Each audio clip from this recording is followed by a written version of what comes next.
જય સચિદાનંદ. આપ સૌને મારા વંદન.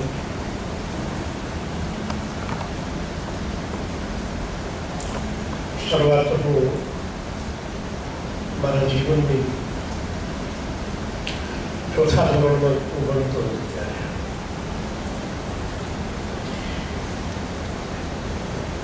સ્કૂલની અંદર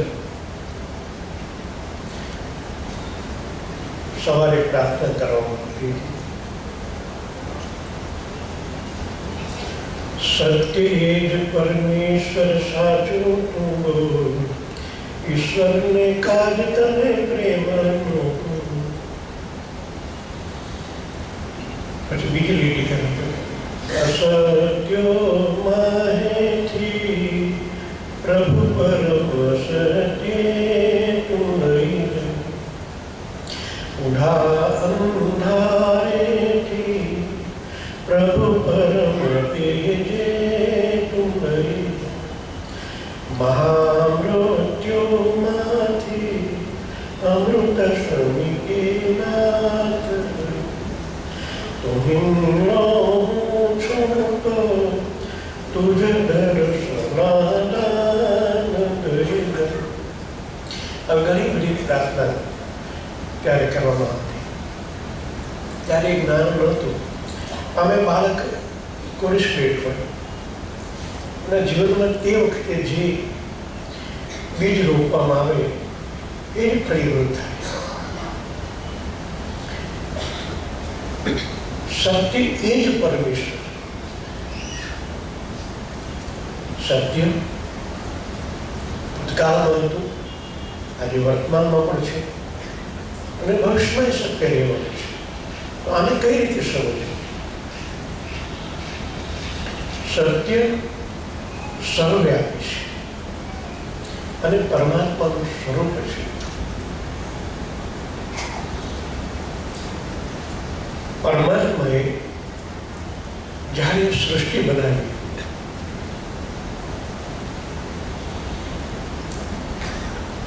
અને આ પ્રકૃતિ બનાવી આપણા માટે અને પોતાના અંશ રૂપે આપને આપ્યા. સત્ય નિરાકાર છે, સર્વવ્યાપી છે, પણ જ્યારે આ સૃષ્ટિ પર આપણી ઉત્પત્તિ કરવામાં આવી, પ્રકૃતિને માનવાની છે એટલે 3 ગુણ આપણી અંદર ઉતાર્યા. તો સત્યનું પણ પરાવર્તન થયું અને એ પ્રાણ સ્વરૂપ છે. પરમાત્મા સર્વવ્યાપી કારણ કે શુદ્ધ ચૈતન્ય છે અને આપણે પ્રાણ સ્વરૂપ છે પરમાત્માના સ્વરૂપ. સિક્કાની એક બાજુ એ છે તો સિક્કાની બીજી બાજુ આપણી છે. એના સંતાન, એના અંશ, શુદ્ધ ચેતન રૂપે આપણે પ્રાણ સ્વરૂપ છે અને પ્રાણ એ પરમાત્માનું સ્વરૂપ છે. એમ ગીતાના ભગવાન કહ્યું કે પ્રાણ એ જ પરમાત્માનું સ્વરૂપ છે. એ નાતે આપણે પરમાત્માના જ અંશ છીએ. પણ ગોટાળો ક્યાં થાય છે કે જન્મ લીધા પછી બાળક જેમ જેમ મોટું થવા માંડ્યું, સંસારમાં એને આગળ વધવાનું હોય છે એટલે અલગ અલગ પ્રકારના સંસ્કારો આપવામાં આવે છે. કુટુંબના, ઘરના, સમાજના આ જે સંસ્કારો થયા એ મગજ ઉપર અને શરીર ઉપર એક આવરણ બન્યા અને સત્ય છુપાવવા માંડ્યા. પ્રાણ સ્વરૂપ છે, પ્રાણ વગર આપણું જીવન શક્ય નથી. આટલું સત્ય છે, છતાં આપણે એનાથી વિમુખ કરીએ છીએ.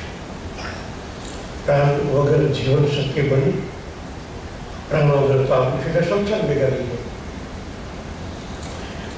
આ સત્ય અને પરમાત્માની પ્રાપ્તિ માટે જે કંઈ શાસ્ત્રોમાં વેદોથી ચાલ્યું આવતું, પુરાણોમાં, આ અર્ધ સત્ય આપણા હાથમાં આવ્યું અને આપણે એનાથી વંચિત રહ્યા.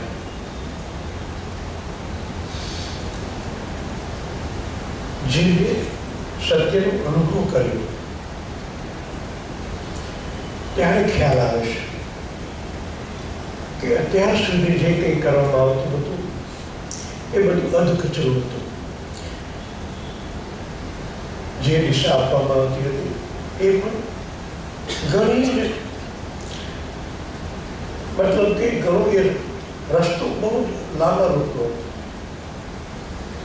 દરેક ક્ષેત્રમાં પ્રગતિ થઈ, પણ આ એક આધ્યાત્મિક ક્ષેત્ર એવું રહી ગયું, એમાં પ્રગતિ બિલકુલ ન થઈ. કેટલાય વર્ષોની સાધનાને અંતે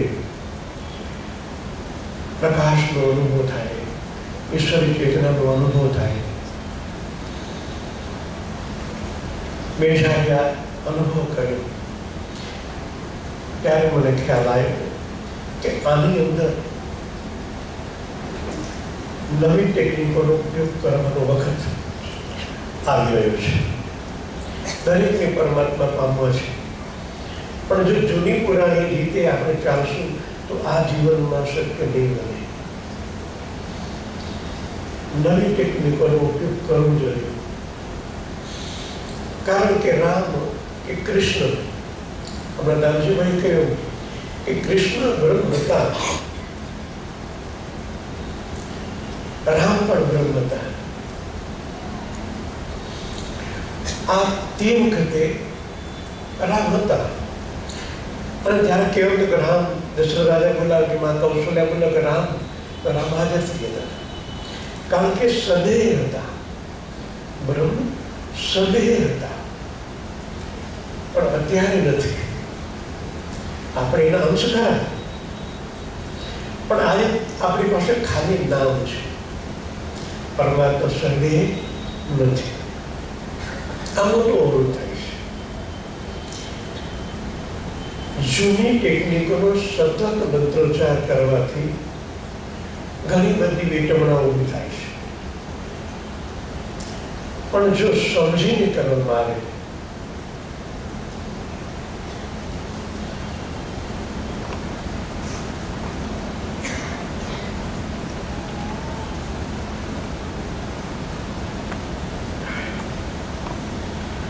એનો સમજીને ઉપયોગ કરવામાં આવે તો આ જીવનમાં ઝડપથી આપણે પામી શકીએ.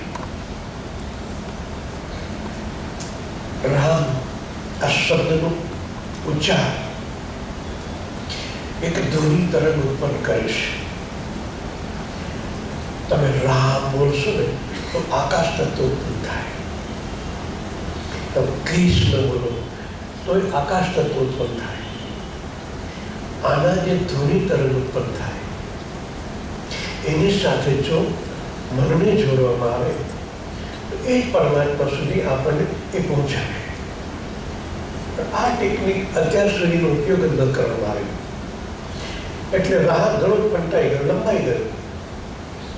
સેંકડો વર્ષની પૂજા પ્રાર્થનાને અંતે આપણે પરમાત્માને પામીએ.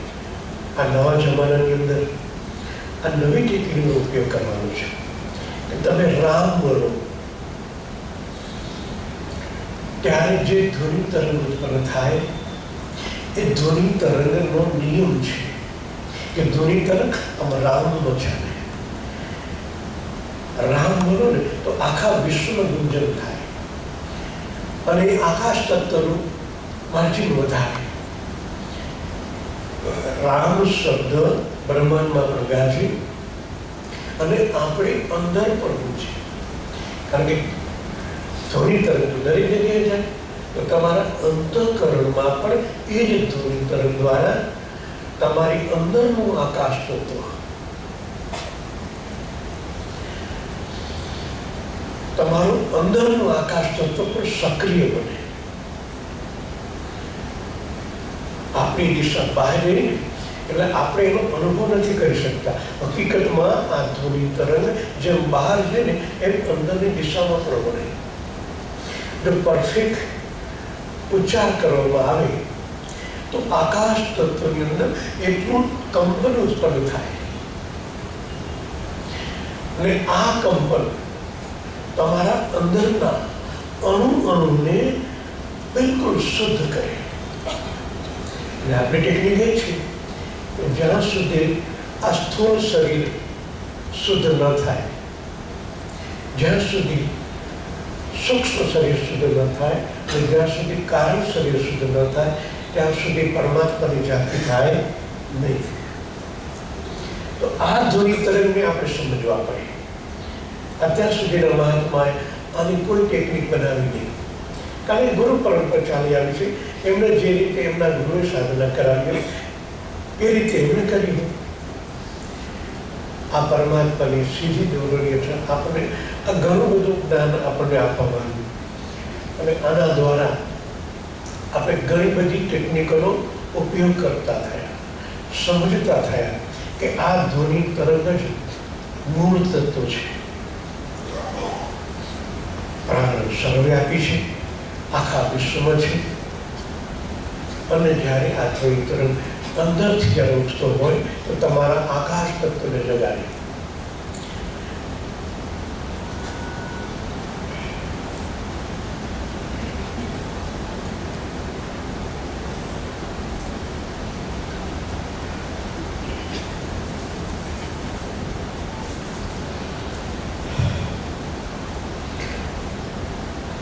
પણ બને છે બે રીતે ગડબડ ઊભી થઈ.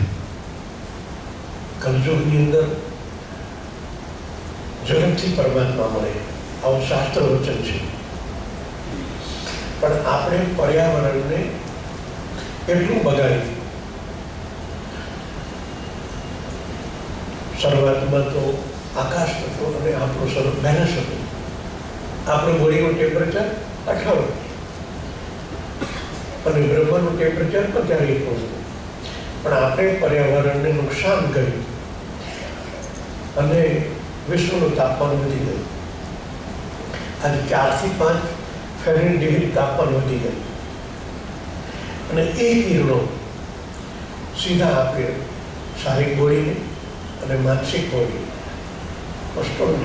આ બેને ડેમેજ કરે છે. આ તરંગો આપણા શરીર અને મન બેને અનબેલેન્સ કરે છે. એ જે ગરમીના કિરણો, સૂર્યના કિરણો આપણી બોડીને ટચ થાય અને અંદરનું તાપમાન વધવા માંડે. જો આનું બેલેન્સ કરવામાં ના આવે તો નુકસાન કરે. મહાત્મા ખુદ આ અનુભવ કરતા હતા. હમણાં 4 દિવસ પહેલા અમે ખપોડીની બાજુમાં ગગનગીરી મહારાજના આશ્રમમાં ગયો હતો. મેં ધ્યાનમાં જોયું એમને કે આ મહારાજ પાણીમાં બેસીને સાધના કરતા હતા.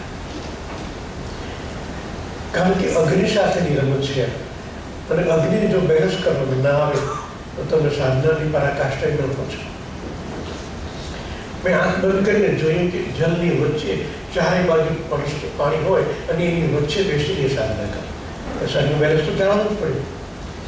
અને આપણને કુદરતે અઘીરો પ્રયોગ આપ્યો કે એના દ્વારા શરીરનું બેલેન્સ આપણે જાળવવું પડે. કારણ કે બહારનું તાપમાન એટલું બધું વધી ગયું છે કે એ આપણા શરીરને અનબેલેન્સ કરે છે. એને આપણે જાળવવું પડે. અને બીજું શું થાય છે કે અત્યારે મને લાગ્યું, છેલ્લા આમ તો 2 વર્ષ સુધી પાછળ હતો, ઘણા બધા પ્રયોગોને અંતે એમ લાગ્યું કે આપણે નામ આપણું પૂછે, આપણી ખોઈએ કે આપણા મા બાપે જે નામ આપણને પાડ્યું, શરૂઆતની ગડબડ ત્યાંથી થાય છે.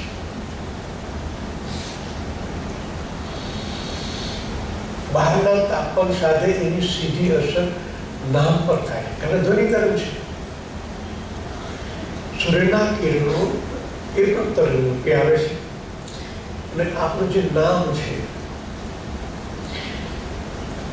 આ નામ આપણા શરીર સૂક્ષ્મ અને કારણને બગાડે છે. કુંડલિની પ્રમાણે જ્યારે આપણું નામ પાડવામાં આવે, પણ જ્યોતિષીઓને પણ આ ખબર નથી. રાશિ કઈ લીધી અને આપણે આપણું ગમતું નામ નાખી દીધું. પણ આજના તાપમાનને આધારે જો નામ નાખવામાં આવે તો તમારું શરીર બેલેન્સ થાય. જેટલા રસોઈવાળા નામ છે, મતલબ કે કુ, ખુ, ડી કે ની, આ બધા જ નામ ગરમી વધારે છે. કે તમે ઉચ્ચાર કરો, ખુ સીધો નીચે દબાણો, કી તર નીચે દબાણો, સીધી ગરમની અસર નીચે આવે છે. અને આ કંપન વધવાથી આપણું માનસિક ડિપ્રેશન વધે, અકારણ ગુસ્સો આવે, તાપમાન કેટલું બધું વધી જાય અને સીધી અસર આપણી બોડી પર આવે છે. આ કિરણો સાથેનું મિલન થાય અને આપણા શરીરમાં ગરમી વધારે. એટલે તમે નામ લો, ખુશ્બુ, ખુશ્બુ એમ નામ લો તમે. નામનો ઉચ્ચાર તમારા નીચેના ચક્રોમાંથી સીધો ટચ વ્યક્તિને થાય. નામનો ઉચ્ચાર તમે જીવો કરો એવું તમારા મણિપુર ચક્રની જે ગરમી છે ટ્રાન્સફર થાય.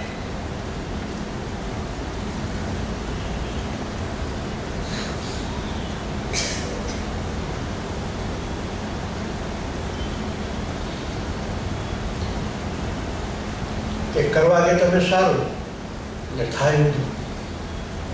તમારી ગરમી એને ટ્રાન્સફર થઈ, એનામાં ગરમી વધી ગઈ, એનું કંપન વધી ગયું અને તમે એ જવાબ ઊંધો આપે. કારણ કે એનું કંપન વધી ગયું. મગજની કંપન સંખ્યા 960 છે. આજના જમાના અનુસાર મેં ઘણામાં એ જોયું કે 1100 થી 1200 કંપન સતત મગજ કંપનમાં રહેતો હોય. તો એનો વાંક નથી. આ કંપન વધી ગયું એને કારણે ગરબડ થાય છે. તો આ સંશોધન મને એકવાર સાઉથમાં ગયો હતો. શરૂઆતમાં જ્યારે મને આમ અનુભવ છે, સિંગોટા બાજુ ગયો હતો. ત્યાં 2 દિવસ એ ભાઈ ત્યાં રોકાણ, પણ એની પુત્રી નાની હતી. એટલી ઝઘડાઓ, એટલી વિશાળ, આખો દિવસ રહ્યા કરે, મા બાપને ઉદ્ધર પગે રાખે. અમે કંટાળી ગયા કે આ મા બાપ કેમ રહેતા હશે. પછી મને અંદરથી પોતી પ્રેરણા થઈ કે એનું નામ બદલાવું તો તમે એને કહો આ નામ નાખો, આ નામ તમે એને બોલાવો. પછી અમે ભરૂચ આવીને એનો ફોન આવ્યો મને કે અમારી દીકરી એટલી ડાહી થઈ ગઈ છે કે છેલ્લી દિની ઘરમાં એવું લાગે. ત્યારે મને લાઈટ થઈ. પછી એમાં ઊંડો ઉતર્યો કે આનું કારણ શું. ત્યારે મને ખ્યાલ આવ્યો કે બ્રાહ્મણનું જે તાપમાન છે એની સાથે બોડીનું ટેમ્પરેચર અનબેલેન્સ થાય છે. તો વિચાર કરો તમે બેલેન્સ કેમ કરો. તો આની અંદર જળ તત્વ વધવું જોઈએ. અત્યારે જે ગરમી હોય એ ગરમીને બેલેન્સ કરવા માટે જળ તત્વ વધારવું પડે છે. તો આપણા હાથના જે છે, આપણે જેમ વાઇબ્રેશન શિબિરનું શીખવાડવામાં આવ્યું, પૂર્વ, પશ્ચિમ, ઉત્તર અને દક્ષિણ, આ જળ તત્વનો ભાગ છે. તો કાનો અને માત્ર એવું જો તમે નામ નાખો તો તરત જળ તત્વ વધીને કંપન ડાઉન થાય. એ બીબીનું નામ બદલાયું અને એનું તરંગ પછી મેં ઊંડો થઈને જોયું કે આની અંદર આ જળ તત્વ વધવાથી તરત બેલેન્સ થઈ જાય છે. 5 તત્વનું શરીર છે આજે તો બેલેન્સ હોવા જ જોઈએ, તો જ તમારી પ્રગતિ થાય. નહીં તો આ તો બાળક છે, આપણી પણ આ પોઝિશન છે. કારણ કે એક જવાબદારી લઈને બેઠા છીએ એટલે કામ તો કરવું જ પડે. પણ તમારે જેને કહીએ ને કે 50% તમે સારા છો, 50% અંદર હશે. હવે એમાં 100%નું પરિણામ ક્યાંથી આવે? કારણ કે તમારે મગજની સંખ્યા, કંપન સંખ્યા વધી જાય છે. તો આજે એટલા માટે કહી રહ્યો છું કે ઘરની અંદર બાળક હોય કે વડીલ હોય, નામ બદલાવો. તમે જેના ખૂન ને ડૂ ને નીન હોય ને એના નામ બદલાઈ જાય, 100% પરિણામ મળશે. કારણ કે મેં તો અત્યાર સુધીમાં આ 2 વર્ષની અંદર કેટલાય નામ બદલી નાખ્યા અને બધાના હકારાત્મક પરિણામ આવ્યા. તમને એમ થાય આવડી મોટી ઉંમરે નામ ક્યાં બદલાવું? આવું થાય? બાળકનું કદાચ આપણે બદલી નાખી કાઢી દીધું, પણ વડીલું આપણું નામ બદલાવવું થોડું મુશ્કેલ થાય. કરવા જેવું ખરું. બેલેન્સ થયા પછી તમને અનુભવ થશે કે આ તો પહેલાં કર્યું જ નથી, તો મજા આવે. કારણ મેં અનુભવ કર્યો કે આની અંદર તત્વ તરફ બેલેન્સ થવા માટે, ગરમી બેલેન્સ થવા માટે છે. અને કંપન જેટલું નીચું આવે, શરીર જ્યારે સાતે ચક્ર બેલેન્સ થાય, આપણા સાત શરીર બેલેન્સ થાય તો અનુભવ પણ સારો થાય. અને આ કંપન બેલેન્સ થયા પછી તમે પરમાત્માનું નામ લો ને તો આકાશ તત્વમાંથી સીધી દેખરેખ નીચે તમારી અંદર એ જ પ્રાણ સર્કિટ કામ કરે અને પરિણામ ત્વરિત મળે. તત્કાલ એવું પરિણામ મળે, માનસિક તમારું બેલેન્સિંગ વધે અને સાથે સાથે ઈશ્વરની ચેતનાનો અનુભવ પણ થાય. કારણ પ્રાણ શક્તિ છે, આ પ્રાણ શક્તિ કામ કરી રહી છે. આ પ્રાણ શક્તિ જ્યારે તમારી અંદર પૂર્ણરૂપે ખીલે, પરમાત્માનો તમે ખાસ કરીને અનુભવ કરો અને અનુભવ કર્યા પછી આત્મસાત કરવી પડે. સતત પ્રાણને આત્મસાત કરવો પડે. એના માટે આપણે વાઇબ્રેશન શિબિર ઊભી કરી કે સતત તમે પ્રાણ સાથે એકાત્મ ભાવ કરો. બધું જ કરી શકો. તમે ધાર નહીં લાવી શકો, ધારો કરીને પરમાત્માનો અંશ છો તમે. અને આ દિશા આપણે બધાએ વિશ્વને આપવાની છે. તમને મોટાભાગના તમે એક લેવલે પહોંચેલા છો, કારણ કે શક્તિપાતથી તમારો પ્રાણને જાગૃત કરવામાં આવ્યો. પ્રાણ પરમાત્માનું સ્વરૂપ છે, તમારું સ્વરૂપ એ જ પરમાત્માનું છે. પણ હજી ક્યાંથી આવરણોને કારણે આપણે 24 કલાક એની સાથે એકરૂપ નથી રહી શકતા. એનું કારણ આપણું મન બેલું છે. તો મનના તરંગનું બેલેન્સિંગ કરવું પડે. મનનું જો તરીકે આપણું પરફેક્ટ બેલેન્સમાં હોય તો પરમાત્મા સાથે 24 કલાક તમે રહી શકો. અને જ્યારે પરમાત્મા આપણી સાથે સતત જોડાયેલું હોય તો કોઈ કામ અધૂરું થાય, 100% કામ થાય. પણ આપણે સતત મનથી કરવા કહેવાયેલા છીએ અને પાછું પહેલા મનથી. અને મનની કંપન સંખ્યા વધી જવાય તો ચિત્ર સ્પષ્ટ આવે જ નહીં અને તારા આપણે જોડાય નહીં. પરમાત્માની સાથે જોડવા માટે આ કંપન ઉપર કાબુ લેવો પડે અને એ નામથી થાય છે.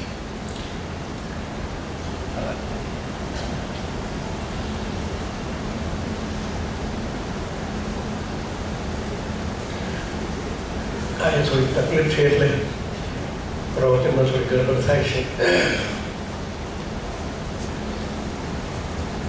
કારણ કે મગજ પણ એટલું બધું ના તાવને કારણે કામ નથી કરતું. તો મુખ્ય વાત મારી આ જ કહેવાની કે સત્યને પામવું અને સત્યને સતત અનુભવમાં લાવવા માટે તમારું શરીર બેલેન્સ હોવું જોઈએ. આ જ્ઞાન અત્યારે ક્યાંય નથી. એટલે મુખ્ય કામ આપણું હવે નામ ઉપર જુઓ, જલ્દી તમે બેલેન્સ થશે. સ્પીડ આપણી પાછી વધી જશે. ઉપનામ નાખવું તો એટલે આપણે ચાનું નામ નાખી, ચાનું નામ નાખી. ઘરમાં તો આપણે બાળકોને બોલાવીએ તો આપણે કોઈ પ્રેમથી બોલાવે તો શું છે, બોલાવે. તરત એનું પરિણામ મળશે. કારણ કે ધ્વનિ તરંગ તમારી અંદરની ચેતનાને કરશે. મો ઉ અને એમાં પાછું 2 શબ્દ 3 શબ્દ જેટલું પાસે તમે લઈ જાઓ એટલું તમારે સાથે ચક્કર બેલેન્સ થઈ જાય અને તરત એનું પરિણામ મળશે. મને એકદમ રિલેક્સ થઈ જાય, શાંત મન થઈ જાય. તો તમારું તાર તો છે જ અંદર જોડાઈ જાય. કારણ કે બાહ્ય જગત સાથે અંદરનું જગત પણ એટલું જ મહત્વનું છે. શુદ્ધિકરણ થવું જોઈએ અંદરથી. અને તમે જે ઉચ્ચાર કરશો તમે પરમાત્માના અંશ. ઘણા નામ લો, કાંતિભાઈ નામ હોય, દામોદરભાઈ નામ હોય, વિષ્ણુભાઈ નામ હોય, ભગવાનનું નામ છે.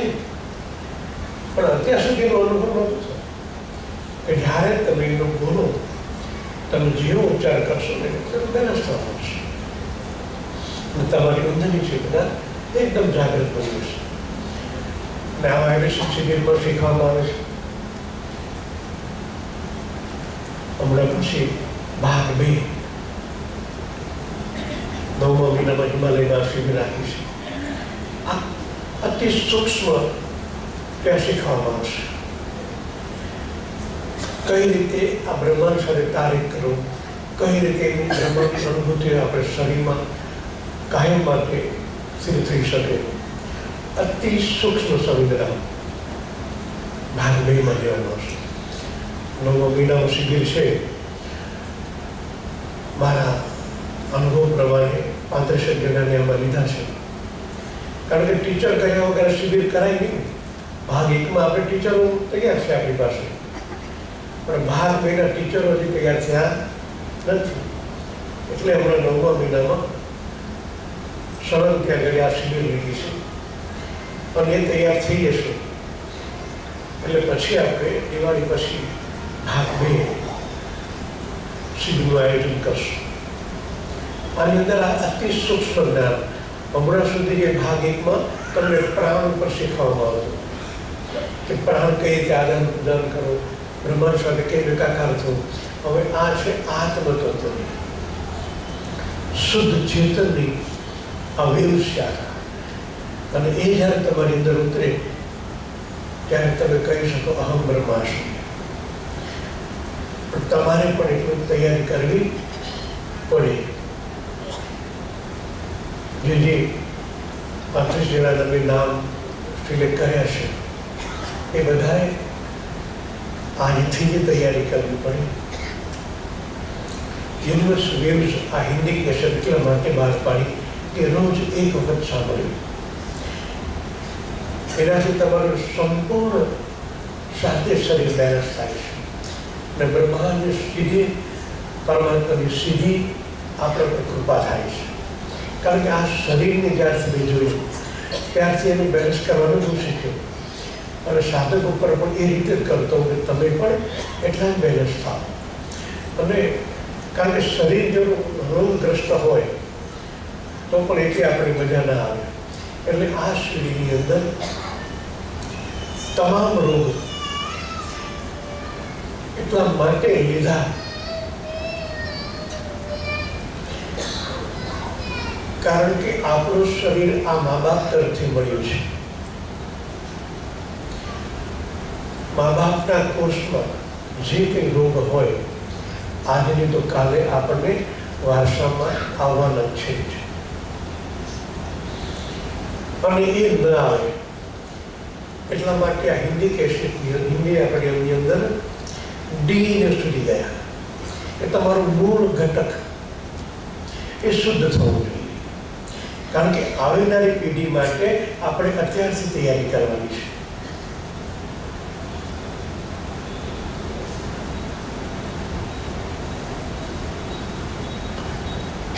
તમે સંપૂર્ણ શુદ્ધ હશો તો એ તમારા બાળકોમાં ટ્રાન્સફર થવાનું છે. જે જન્મવાના છે, જે હવે જન્મ લેવાના છે એને સંપૂર્ણ શુદ્ધ શરીર પ્રાપ્ત થાય. અને અત્યારે જ્યારે તમારા શરીરનું સંપૂર્ણ શુદ્ધિકરણ થાય, ડીએનએ પર ગયા આપણે મૂળ ઘટકને શુદ્ધ કરી નાખીએ પછી જે તમારામાંથી જે તરંગ નીકળવાના છે ને એ તમારા ઘરને, વાતાવરણને, સમાજને, દેશને આ બધાને અસર કરશે. એટલે તમે તો બીજ છો. આપણું મુક્ત કોણના તમામ સાધકો આની અંદર શુદ્ધ થાય અને ધીરે ધીરે આનો ફેલાવો વધતો જાય તો ભારત પાછો એ આધ્યાત્મિકતાને ટોચે પહોંચે.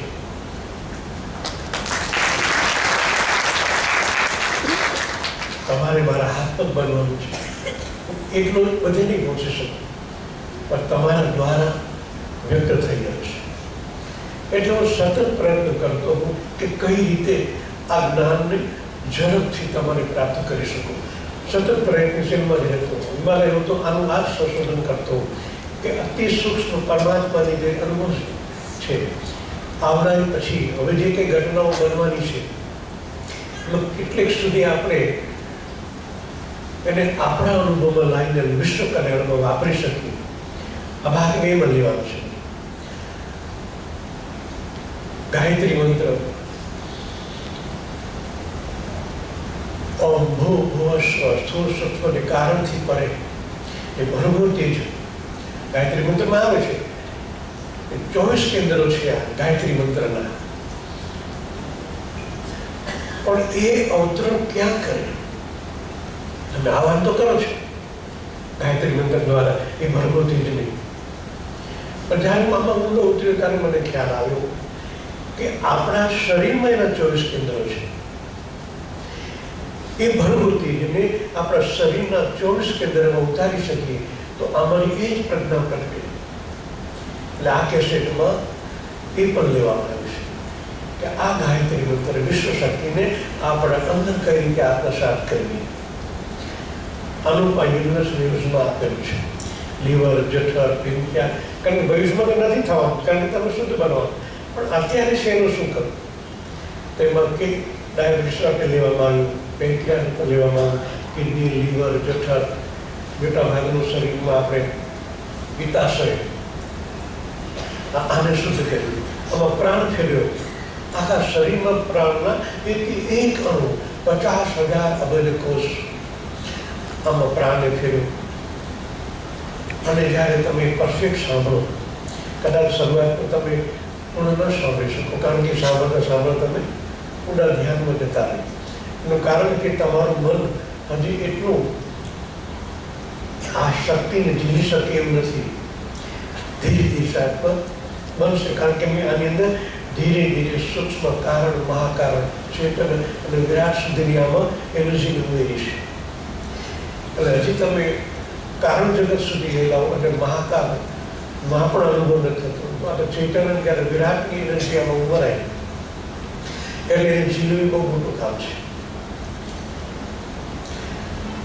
ઓમ તત્વમાં જ્યારે મૌન શિબિરમાં હું એક વખત આવો અનુભવ કરાવતો હોઉં છું. ઉચ્ચાર જ્યારે કરતો હોઉં મારા ગિરીશભાઈ મારી બાજુ બેઠા. જ્યારે વિરાટનું કરણ જરા ખાતા દળે ભબ્જન કરી. એટલે એ ઉર્જા છે આપણે. આ ઉર્જાને જીલવા માટે તમારે સતત પ્રયત્નશીલ આ કેસેટ દ્વારા રહેશો તો વિશ્વની, મારા હિસાબે વિશ્વની કોઈ શક્તિઓ બાકી નહીં રહે. કારણ કે આ મણિપુરની 10 ઉર્જાઓ, 10 જે શક્તિઓ છે આને પણ આપણે જાગૃત કરી શકીએ. ભગવાનની 16 કલા, રામચંદ્ર ભગવાનની 12 કલા, આ બધાના પર તમે વિરાટનો અંશ તો એને આધાર તમને પ્રાપ્ત થઈ શકે. 10માં આ વિદ્યાઓ છે આપણા મણિપુર ચક્રમાં. કારણ મૂળ આદ શક્તિ છે તમ હૃદયને સત્વનું છે. 3ની ગુણાકાર 9 થાય, 9 દુર્ગા. અને એનું જે જ્ઞાન સ્વરૂપ પ્રગટ્યું માતંગી, ગંગા, વિષ્ણુમશા, આ બધી શક્તિ જાગૃત બની.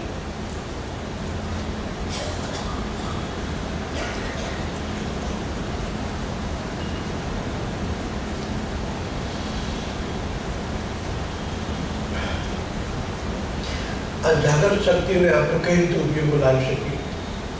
તો આપણું શરીર બેલેન્સ હોવું જોઈએ, શુદ્ધ હોવું જોઈએ, તો જ આ શક્તિને આપણે ઝીલી શકીએ. આપણે ઋષિમુનિ પાસે બધી શક્તિ હતી, અષ્ટસિદ્ધિ, નવનિધિ, આ બધું જ આપણા શરીરમાં છે. જો તમારે એક કોષ શુદ્ધ થાય તો જરૂર પ્રગટે અને તમારું કોઈ કામ ન અટકે. એટલા માટે આ કેસેટ બહુ મહત્વની છે. અને પછી તમને એમ થાય કે હવે શું કરવું, કારણ કે શુદ્ધિકરણ મહત્વનો પાયો છે. એટલે ચિંતનિકા બહાર પાડી. ચિંતનિકા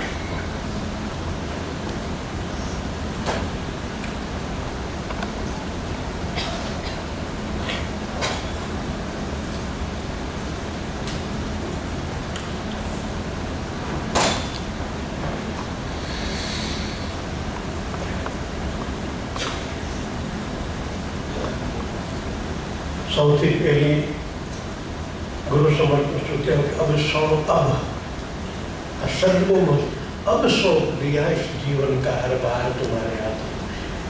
રામજીભાઈ કેવું તમારે ખાલી થવાની વાત આવે.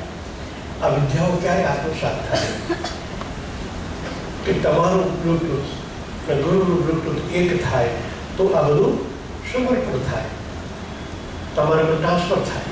તમારે સમર્પણ કરવું પડે.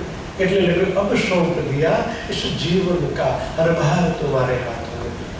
તમે દોરી જ્યારે જેમ કૃષ્ણ ભગવાનને સારથી બન્યા, અર્જુનને દોરી સોંપી તો કોઈ કામ પાડવું ન અટક્યા.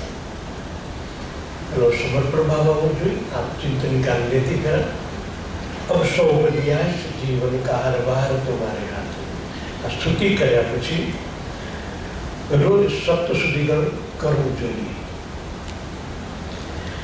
પછી ઓમ રીમ નમઃ એક શ્વાસમાં એક જ વખત લેવાનું. તરત તમારી અંદરના રમથી પરમ તત્વ અને મા ભગવતી પ્રગટશે. ઓમ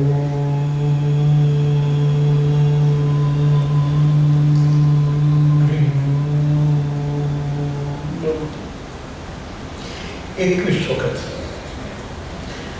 કારણ કે દિવસ આખો તમે વહેલા થયા હો ભલે તમે શુદ્ધ હો પણ તમારે કેટલી વ્યક્તિને મળવાનું થાય. બધા તો શુદ્ધ હોય નહીં. જેની શરૂઆત થઈ ગઈ છે. નેગેટિવ હોય, નેગેટિવ વિચારસરણીવાળા હોય, ધંધાર્થી આવ્યા હોય, તમે હેન્ડશેક કર્યા હોય, રામ રામ કર્યા હોય, આ બધી વસ્તુથી તમારામાં ટ્રાન્સફર થતી હોય. જ્યારે જ્યારે આવી જ જતું હોય છે.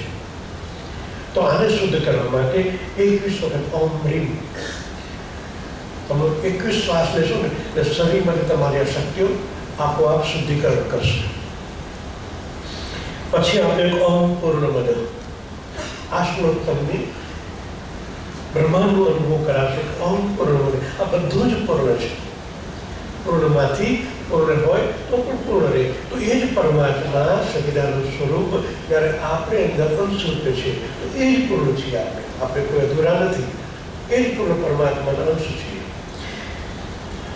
બીજો શ્લોક લીધો કે મનોબુદ્ધિ અહંકાર ચિત્તાનંદમ. તમને યાદ દેવરાજ કે મન નથી, બુદ્ધિ નથી, ચિત્ત નથી, અહંકાર નથી. આકાશ, વાયુ, જળ, અગ્નિ 5 તત્વ નથી. ચિદાનંદ રૂપ શિવો ઓમ શિવ. આ બે શ્લોક લીધા અને ત્રીજો લીધો અહમ નિર્વિકલ્પ નિરાકાર રૂપો. હું નિર્વિકલ્પ નિરાકાર ચેતન સ્વરૂપ છું. આ તમે રોજ કરશો ને ત્યારે ધીરે ધીરે એ શબ્દો તમારી અંદર ઉતરશે અને તમારું અંદરનું સ્વરૂપ બહાર પ્રગટ થવા મળશે. પછી થોડાક પ્રશ્નોત્તરી આપીશે ગુરુ શિષ્ય ઉપર.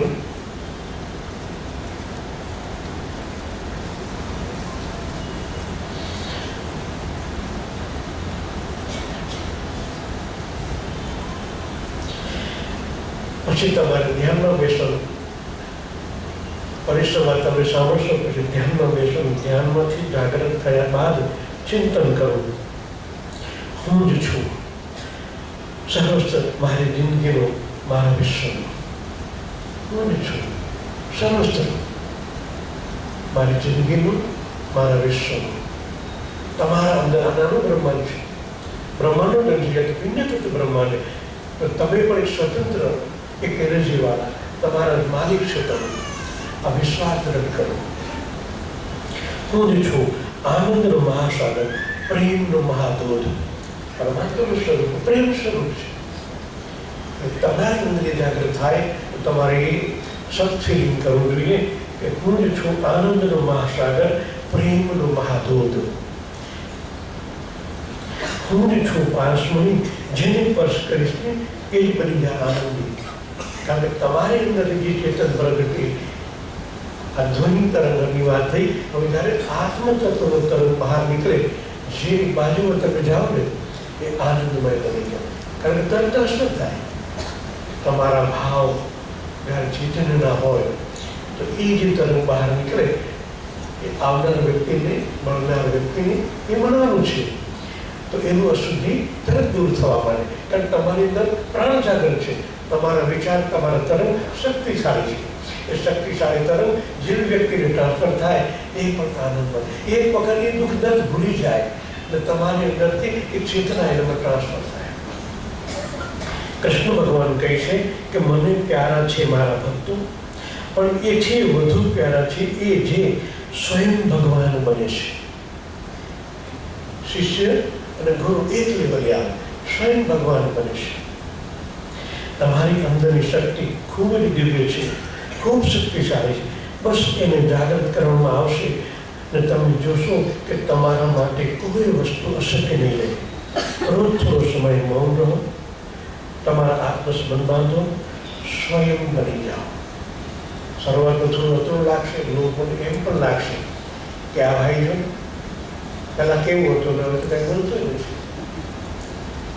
થોડા દિવસ લાગશે પણ લોકોએ અપનાવી જશે. કારણ કે સ્વયં સાથે થોડીક વાર તમે નહીં રહો તો એનર્જીનો પોર્શન કપાતું જાય. જરૂર પૂરતું બોલવું.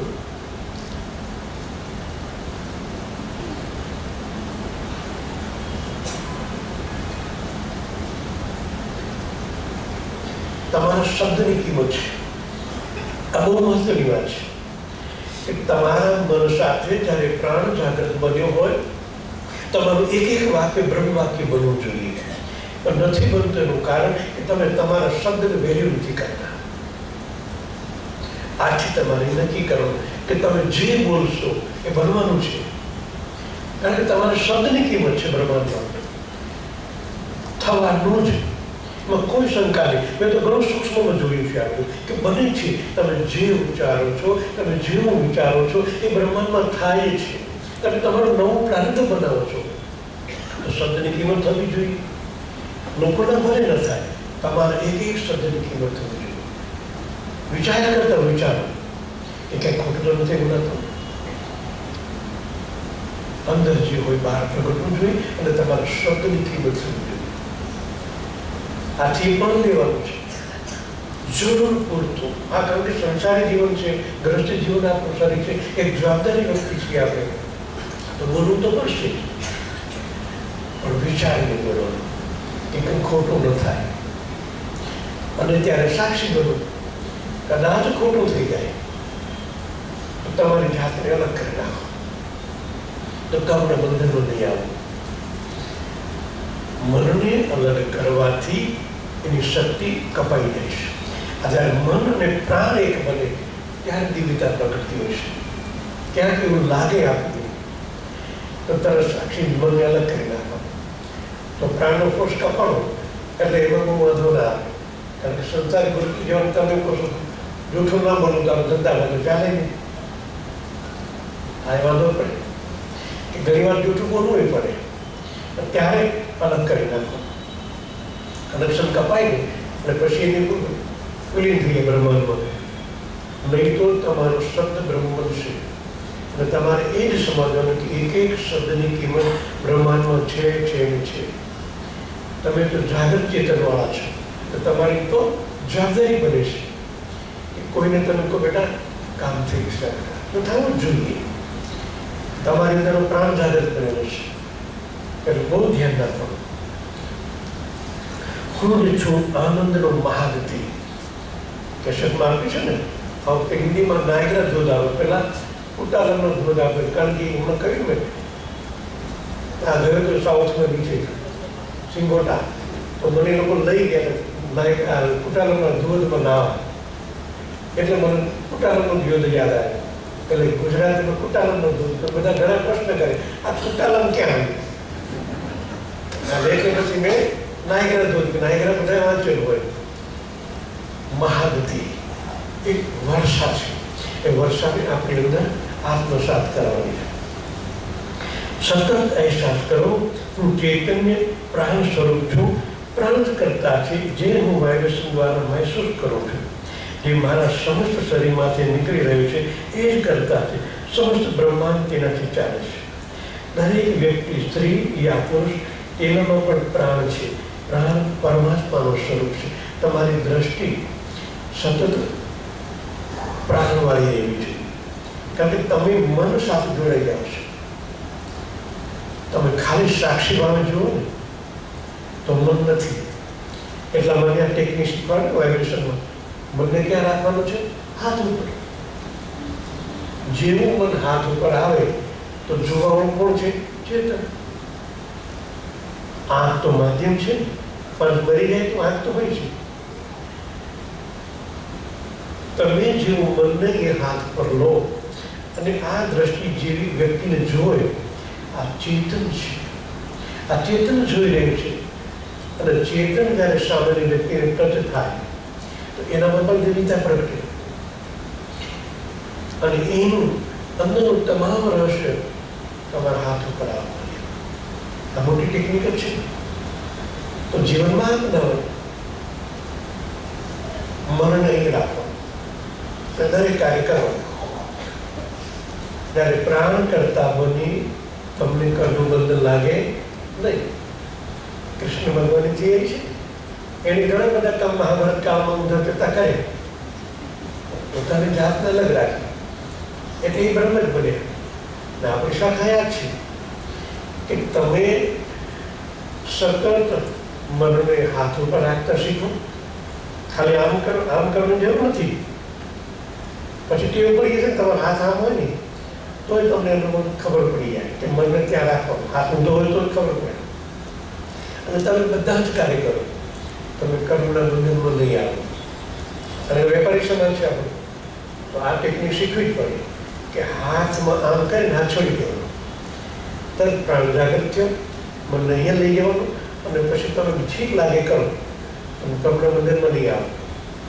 એટલા માટે આ વાઇબ્રેશન શીખવાડવામાં આવે તમને કે આપણે જીવન છે છતાં કર્મના બંધનમાં જગત વિદેહીના જેવું જીવન આપણું હોવું જોઈએ. સાક્ષાત્કારી વ્યક્તિ માટે મહત્વનું છે, કારણ કે એમાં પ્રાણ ચેતન પ્રગટ થઈ ગયેલું છે. તો એને તો ખાસ અનુભવ કરવો જોઈએ કે સતત મનને હાથ ઉપર રાખવાથી અને હેબિટ પડી જવાથી સહજ જીવન બનશે. તમારા શબ્દની કિંમત થશે. આંખનું ચેતન જે પ્રગટ છે એ જ પરમાત્માનું સ્વરૂપ છે. પ્રાણ અને પરમાત્માની વચ્ચે મન છે. જેવું મન હટ્યું નથી પ્રગતિ થવા મળશે. સતત મહેસૂસ કરો અને હાથને એ રાખો. પછી જો એની મજા આપી આ આનંદ જે અંદર સીધું ટ્રાન્સફર થવા મળશે.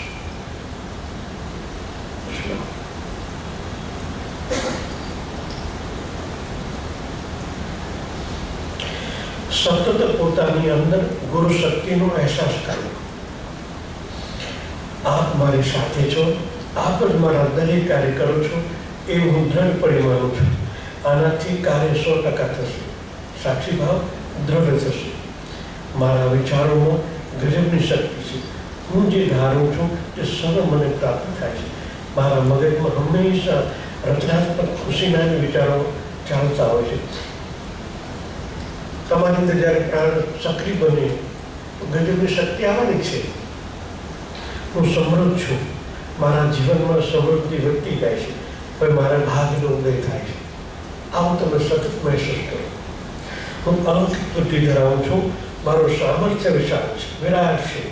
મારા જીવનને પૂર્ણ સમર્થન કરવા જે વસ્તુની, જે પરિસ્થિતિની, જે વ્યક્તિની વિચારોની જરૂર છે, ખૂબ ત્વરિત ગતિએ મારા તરફ આકર્ષાય છે.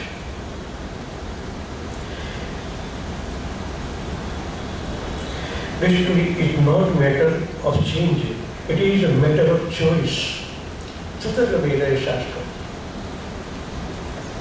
દેહ અને મન એ મારા આત્મ સ્વરૂપ ઉપર મરજો સમાન છે, રૂપો છે. દેહ અને મન એ એ મારા આત્મ સ્વરૂપ ઉપર મરજર સમાન જણાતા રૂપો છે.